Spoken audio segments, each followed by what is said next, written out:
아이 꼴뚜기 같은 자식들. 젓갈 만들어서 미국에 보낼 건데 거기 냉동 꼴뚜기가 섞여 있으면 이게 오징어 젓이야 꼴뚜기 젓이야. 응? 이게 뭐 꼴뚜기가 오징어보다 비싸고 싸고의 문제가 아니야. 어? 얼마나 순수한 젓이냐가 중요한 거지.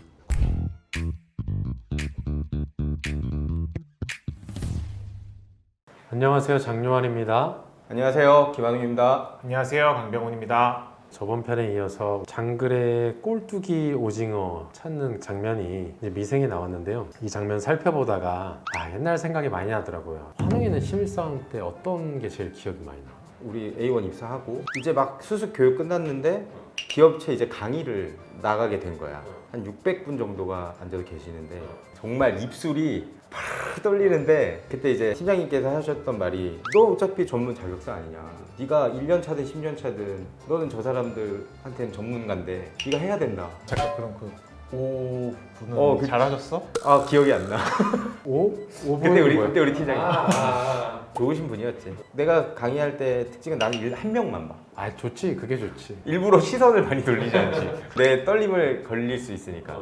마무리 단계에서는 괜찮게 끝났어. 괜찮아서 질문도 많이 받았고 그리고 일단 마스크가 1년 차의 마스크가 아니었으니까 그때 당시에 내가 거의 20대 후반 30대 초반이었던 것 같아. 뭐 지금 액면이랑 클 차이가 없으니까 나는 오히려 내 이 외모가 경쟁력이다 생각하고 그게 한몫하죠. 우리 외모가 지금 경쟁력이 있어. 그래서 본부장님 팀장님들이 기업체 막 보냈던 것 같아. 나는 너가 얘기하니까 기억나는데 나는 강의 평가를 가자마자 1등 했거든. 그 이유가 뭐냐면 나는 일단 떨진 않잖아. 정작 중요한 건 나는 그때 내실이 없어서 썰만 풀었거든. 농담하고 그랬더니 그렇게 부장님들이 좋아하고 이렇게 강의를 잘하시는 분 처음 봤다. 그걸로 버텨냈던 기억이 나. 병원이는 신입사원 때 나는 많아. 일단은 외모적인 거는 그게 있었어. 환웅이보다 더 그렇지. 환웅이 형이랑 내가 어디 기업체에 심사를 나갔는데 그게 다른 팀이랑 이제 협업을 하는 그거였는데 그쪽 팀장님이 우리 그때 동기가 이제 다른 팀이 있었는데 그 동기한테 말을 한 거야. 저 팀은 너무 부럽대. 환웅이 형이랑 나랑 둘이 있으니까 아무도 가서 못 건드릴 것 같아요. 그게 또 우리 같은 사람들이 또 여려. 그리고 가장 기억에 남는 건 환웅이 형인데 내가 처음에 딱 이제 팀을 배정을 받았잖아. 우리 팀으로 왔지. 심사팀을 딱 갔지. 그리고 나서 한 2주인가를 내가 가만히 앉아만 있었어, 자리에. 왜냐면 그때 우리 팀이 다 심사 나가 있었어. 아무도 없었어. 나 혼자 그냥 가만히 이러고 있었어. 심사는 보통 기업체 거의 한 4주? 상주하지. 2주에서 4주. 2주에서 4주 정도 상주를 하니까 그런 관세 컨설팅을 심사라고 합니다. 그러고 나서 이제 환웅이 형이 심사하고 있는 현장에 내가 갔지. 갔는데 뭘 안 시켜. 나도 잘 모르는데 뭘 시켜. 나도 뭐 아무것도 모르는데 가만히 앉아만 있는 거야. 용 나왔어. 그래서 안 내가 맞은 게 다행이야. 그 나도 짜증이 나지. 막 물어봐도 대답도 안 해줘. 그거 찾아보래 해서. 그때 내가 환급을 뭘 하는 거였는데 뭐 처음 온 사람이 환급을 뭘 알아. 못 보고 찾아보래 해서. 찾아보고 나서 형한테 말했어 내가. 짜증난다고. 아무것도 말을 안 시킨다고? 착한 사람이래. 자꾸 괜찮은 사람이래서 아닌 것 같다. 나는 왕따를 시킨 거야? 내가 낯을 좀 가려. 이 친구를 교육해야겠다 이게 아니라 쑥스러워서. 쑥스러워서. 둘 다 사실 소녀 감성이긴 해. 그때 제약회사였지. 그렇게 이제 내가 신입사원을 보냈지. 그래서 나는 이렇게 동기잖아. 이렇게 1년 선배고 병훈이랑 나랑 이제 들어갔을 때 대표님과 본부장님의 기대에 찬 눈빛. 술을 잘 먹게 생겼고 등치가 크고 다 운동을 했었으니까. 근데 우리 둘이 들어가서 방황을 겁나 많이 했어. 지금 이 얘기를 하니까 기억이 나는데 그때 그 같이 심사를 나갔을 때 계셨던 재무팀 팀장님이 심사 다 끝나고 이제 보통 뒤풀이를 하잖아. 그때 술자리에서 뭐라 그러셨냐면 우리 본부장님이 앞에 있는데 이 친구는 한 5년 있다가 자기한테 찾아올 것 같다는 거야. 영업하러.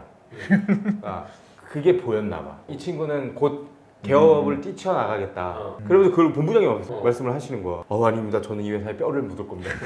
그런 말을 했어? 내가 했지 내가. 그리고 그때 오퍼도 받았었어. 그때 구매팀에 젊은 직원이 없었어 그 회사가. 나보고 오라고. 하지만 저는 관사의 길을 가겠습니다. 후회 안 하십니까? 조금만 더 해요. 우리 미생에서 우리 신입사원 장글의 고생하는 장면 한번 살펴보겠습니다. 아이 꼴뚜기 같은 자식들. 젓갈 만들어서 미국에 보낼 건데 거기 냉동 꼴뚜기가 섞여 있으면 이게 오징어 젓이야 꼴뚜기 젓이야. 응? 이게 뭐 꼴뚜기가 오징어보다 비싸고 싸고의 문제가 아니야. 얼마나 순수한 젓이냐가 중요한 거지.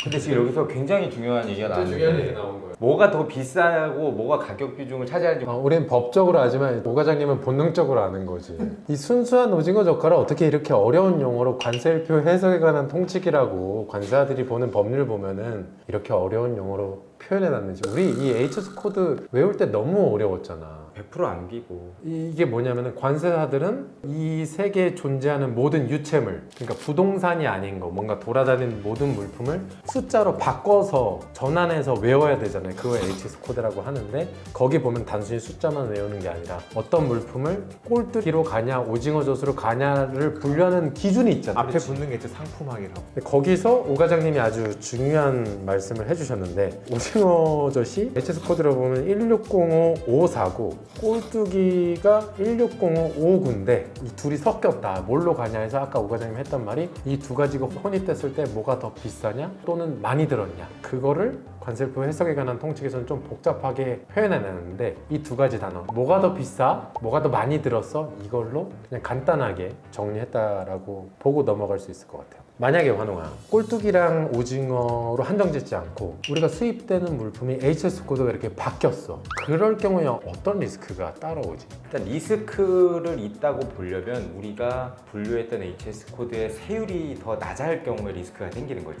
그러니까 결국엔 세율이 바로 HS 코드랑 연결이 되는 거고, 세율 다음으로 연결이 되는 게 수입 요건급인 거지. 또 예를 들어서 이건 전기용품을 받아야 되는데 HS 코드 품목을 잘못해서 전기용품으로 분류를 안 했어. 그러면 당연히 요건 이행을 안 했을 거고, 그럼 나중에 심사를 받았을 때 세율이 1차적인 문제, 두 번째 요건 불이행, 그러면서 이제 바로 세관의 조사랑 심사 대상이 될 수가 있는 거야. 세율은 관세와 가산세를 무는 본적인 문제가 되는 거고, 요건은 과태료로 연결이 되죠. 요건은 과태료랑 관계기간 통보를 하게 되면서 이제 검찰로까지도 올라갈 수 있는. 심한 경우엔 검찰로 넘어간 2차 때는 그게 가장 중요하죠. 그리고 만약에 이게 통관 단계에서 우리가 신고를 했는데, 근데 이런 경우는 정말 많잖아. 케이스 뭐 HS 코드를 1111이라고 확인하고 신고를 했는데 세관에서는 관장님이 이거 HS 코드 다시 한번 확인해 봐 주셔야 될 것 같다. 기본적으로 시간이 딜레이가 팍팍팍팍 되지. 창고에 물건은 들어가 있고 납기는 막, 그러면 창고로 올라가. 그러니까 애초에 처음부터 HS 코드를 정확하게 분류를 해야 수입 타임도 오래 걸리지 않고 딜레이가 없이 되는 거예요. 어떻게 보면 관사들이 하는 업무 중에 가장 중요한 게, 우리 화주나 포워더 입장에서는 신속 통관, 빨리 납기 급하다 하는데 우리는 늘 렉을 거는 존재잖아. 딜레마야 그게. 맞아, 딜레마야. 오케이, 수입할 때 이렇게 또 간단히 정리해 주셨고요. 병훈이가 수출할 때 HS 코드가 바뀜으로 인해서 발생할 수 있는 리스크를 한번 이야기해 줘. 수출할 때도 뭐 다 비슷한데, 일단은 가장 중요한 게 FTA 문제가 있죠. FTA는 수출할 때 이제 필요한 서류인데, 그게 HS 코드별로 PSI라는 게 다르니까, 원산지 결정 기준이라는 게 다르니까 A라는 물품을 따로 분류했을 때 PSI가 다른 경우가 있잖아요. 그런 경우에 원산지 검증 자체가 틀린 거죠. 다른 물품으로 원산지 검증했을 때 그런 거 하나 있고, 수출도 요건이라는 게 있어요. HS 코드 분류 잘못해서 요건 미행했으면 그것도 동일하게 과태료나 벌금까지 갈 수 있는 상황이고, 그리고 수출을 함으로써 이제 세금적인 부분은 수입이랑 다르게 수출은 환급적인 부분에서 리스크가 발생할 수 있는데, 수출했을 때 간이적인 환급이라는 걸 받을 수 있거든요. 이게 이제 HS 코드별로 FOB 금액당 얼마를 받을 수 있는 환급 제도인, 이게 코드별로 달라요. FOB 수출액 10,000원당 10원, 10,000원당 50원, 이런 식으로 금액이 책정돼 있죠. FOB 금액당 환급액이 10원짜리 물품을 40원짜리로 분류했을 때 우리는 과다환급을 받는 거죠. 실제 우리 그런 케이스 많지 않나? 많죠. 그리고 일부러 그거를 알고 좀 이렇게 요구하시는 높은 걸로. 쪽으로 표정에서 다 이 곤란함. 세금적인 부분은 그런 리스크가 있는 거죠. 다 간이정액 환급을 적용받지는 않지만 실제로 또 꽤 많이 적용이 되니까. 결론은 FTA랑 환급이 가장 큰 리스크예요. FTA 같은 경우는 사실 우리가 직접적으로 세금적인 혜택을 보는 건 아니지만, 수출 단가에서 경쟁력이 있어지니까 바이어 측에서 좋아하는데, 그게 문제가 생기면 바이어 측에서 클레임 걸고 이만큼 단가를 깎아줘 라고 또 할 가능성이 있잖아요. 결국엔 이제 거의 직접적인 돈인 거죠. 지금 러우 같은 경우에도 우리 전략물자도 무시할 수 없지, 수출을. 조금만 더 간단히 설명해 줄 수 있어요?